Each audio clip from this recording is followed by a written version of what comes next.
नमस्कार दोस्तों, मेरा नाम है रंजीत कुमार और हम लेकर आए हैं इंडियन डिफेंस की 5 सबसे बड़ी और लेटेस्ट अपडेट। तो अभी तक वीडियो को लाइक नहीं किया तो लाइक कर दें, चैनल को सब्सक्राइब नहीं किया तो जरूर कर दें। तो बिना टाइम वेस्ट किए चलिए शुरू करते हैं आज की पहली अपडेट के साथ। इंडियन आर्मी की एयर डिफेंस कैपेबिलिटी को बढ़ाने के लिए डीआरडीओ ने self propelled air defence gun missile system का ऑफर दिया है, जो लाइट टैंक जोरावर प्लेटफॉर्म पर बेस्ड होगा। यह सिस्टम टैंक्स और एपीसी को ड्रोन्स, हेलीकॉप्टर और लो फ्लाइंग एयरक्राफ्ट से प्रोटेक्ट करेगा। डीआरडीओ 18 महीने में इसका प्रोटोटाइप डेवलप कर सकता है, लेकिन फुल प्रोडक्शन क्लियरेंस में 4 साल से ज्यादा लग सकते हैं। जोरावर प्लेटफॉर्म जो 25 टन का लाइट वेट टैंक्स है, हाई एल्टीट्यूड ऑपरेशन के लिए बना है और लद्दाख ट्रायल्स में सुपीरियर परफॉर्मेंस दे चुका है। यह सिस्टम ट्विन 30 mm गन्स और VSHORADS मिसाइल का हाइब्रिड कॉम्बिनेशन होगा, जो एरियल थ्रेट्स को इंगेज करेगा। इसमें AESA based 3D acquisition cum fire control radar, electro optical fire control system और फायर कंट्रोल कंप्यूटर होगा, जो डुअल मोड इंगेजमेंट को एनेबल करेगा। इंडियन आर्मी इस सिस्टम का मुकाबला साउथ कोरिया के K30 बिहो हाइब्रिड और रसिया के पेनेस्टिर S1 से कर सकती है, लेकिन डीआरडीओ का इंडिजिनस डिजाइन कॉस्ट इफेक्टिव और आत्मनिर्भर भारत के अनुसार होगा। अगर ऑफर एक्सेप्ट होता है तो 2026 तक प्रोटोटाइप और 2029 तक फुल इंडक्शन हो सकता है, जो आर्मी की एयर डिफेंस कैपेबिलिटी को नेक्स्ट लेवल पर ले जाएगा। आर्टिफिशियल इंटेलिजेंस इंडिया में मिसाइल मैन्युफैक्चरिंग को बदल रहा है, जिससे प्रिसीजन, अडेप्टेबिलिटी और इनोवेशन का नया दौर शुरू हो रहा है। Defence research and development laboratory के डायरेक्टर GA श्रीनिवास मूर्ति के मुताबिक DRDL AI का यूज करके मिसाइल प्रोडक्शन स्ट्रीमलाइन कर रहा है और अब तक 20 प्रोजेक्ट पर काम हो रहा है। दिसंबर 2024 में DRDL ने एक हाइपरसोनिक मिसाइल सक्सेसफुल्ली बनाई, जो AI ड्रिवन एडवांसमेंट के बिना संभव नहीं थी। AI न सिर्फ मिसाइल डेवलपमेंट को फास्ट ट्रैक करता है, बल्कि इन्हें अपग्रेडेबल भी बनाता है, ताकि नए टेक्नोलॉजिकल और बैटलफील्ड चैलेंज का समाधान किया जा सके। AI कॉन्सेप्चुअल डिजाइन से लेकर फाइनल असेंबली तक मिसाइल के हर फेज में काम आता है। ये बड़े डेटा सेट एनालाइज करके फॉल्स आइडेंटिफाई करता है और रियल टाइम इंप्रूवमेंट सजेस्ट करता है। हाइपरसोनिक मिसाइल के लिए AI ड्रिवन रोबोटिक्स और machine learning micron level accuracy ensure करता है, जिससे ह्यूमन एरर्स और प्रोडक्शन टाइम कम होता है। मैन्युफैक्चरिंग के अलावा AI मिसाइल की लाइफ साइकिल मैनेजमेंट में भी हेल्प करता है, जिसमें अपग्रेड्स और प्रीडिक्टिव मेंटेनेंस मॉडल शामिल है।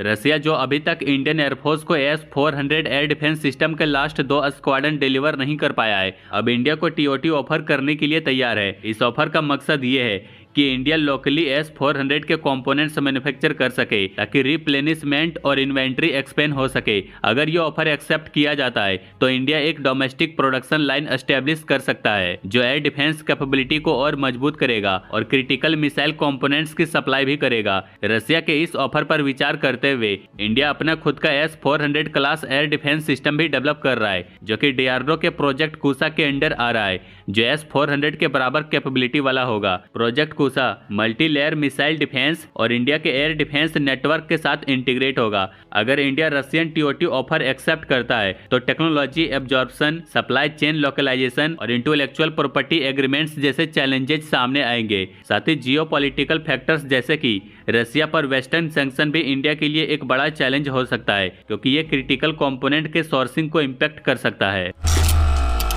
एक अजीब और हैरत अंगेज मोड में Pakistani media outlet 24 news HD के एंकर मियां ताहिर ने दावा किया कि उन्होंने एक सीक्रेट रिपोर्ट हासिल की है, जो इंडियन एयरफोर्स ने भारत के रक्षा मंत्री राजनाथ सिंह को सबमिट की है। उनका दावा है कि ये report empowered committee for capability enhancement of the IAF ने तैयार की है, जिसे इंडिया में अब तक पब्लिक नहीं की गई है। लेकिन ताहिर ने जोर देकर कहा है कि ये क्लासिफाइड रिपोर्ट है, जो इंडियन एयरफोर्स की क्रिटिकल कमियों को एक्सपोज करती है और ये भी दिखाती है कि पाकिस्तान के खिलाफ लड़ने की शक्ति इंडियन एयरफोर्स के पास नहीं है, क्योंकि इंडियन एयरफोर्स के पास सिर्फ 224 फाइटर जेट ऑपरेशनल है, यानी कि लगभग 756 से 840 एयरक्राफ्ट होने चाहिए थे, ताकि पाकिस्तान और चाइना दोनों से मुकाबला किया जा सके। उनका कहना है कि रिपोर्ट में यह भी लिखा है कि इंडिजिनस तेजस MK-1A प्रोग्राम काफी दिक्कत से गुजर रहा है, जैसे फ्यूजलेज डिफेक्ट और जनरल इलेक्ट्रिक F404 इंजन की डिलीवरी में डिले। हालांकि पाकिस्तानी मीडिया का इंडिया की मिलिट्री क्रेडिबिलिटी को अंडरमाइन करने का यह पहला केस नहीं है। पाकिस्तान के पास लगभग 450 के आसपास जेट्स है,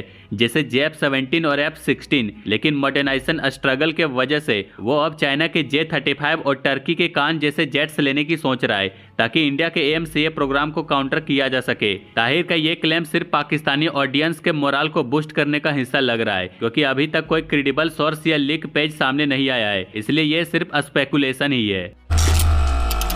गौतम अडानी ने Adani defence and aerospace Kanpur visit किया। गौतम अडानी ने एक्स पर एक वीडियो के साथ पोस्ट किया, बेस्ट ऑफ आत्मनिर्भर भारत इन एक्शन। हमारा एम है नए बाउंड्री पुश करना ताकि एक और स्ट्रॉन्ग सेल्फ रिलायंट इंडिया बन सके। Adani defence and aerospace Bharat के डिफेंस और एरोस्पेस मैन्युफैक्चरिंग सेक्टर में एक लीडिंग प्लेयर है, जो भारत के एक वर्ल्ड क्लास डिफेंस और एरोस्पेस मैन्युफैक्चरिंग हब बनाने का एक विजन से इंस्पायर्ड है। पिछले महीने एरो इंडिया 2025 के दौरान अडानी डिफेंस एंड एरोस्पेस के स्टॉल में army chief general Upendra Dwivedi और navy chief admiral DK Tripathi ने विजिट किया और वहां पर futuristic state of the art weaponry का पहला अनुभव लिया।